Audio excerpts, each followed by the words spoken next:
Costumul național este un element cheie al culturii și modului de viață al unui popor. Pentru găgăuzi, hainele naționale sunt o mândrie. Ele se deosebesc prin sobrietate, nuanțe întunecate, dar în același timp detalii sofisticate, brodate cu mare maestrie. Наш гагаузский костюм не принял их яркость. Истоки, корни костюма очень мало изучены.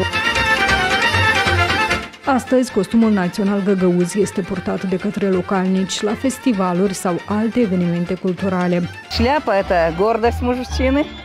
Тут же цветок также должен красить человека. Обязательно цветочек с левой стороны у мужчины, у женщины с правой стороны.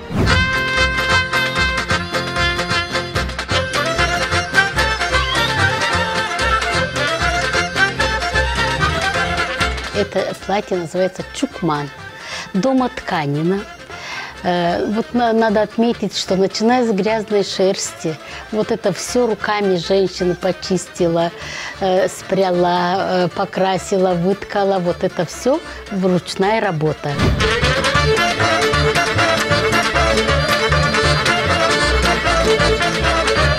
Un element aparte al costumelor naționale găgăuze sunt rochiile de mireasă, care sunt total diferite de cele moderne. Где-то до 70-х годов 20 века это были разные цвета. Может быть голубой, небесный цвет мог быть, салатовый, красный. Раньше молодые девушки посветлее цвета носили.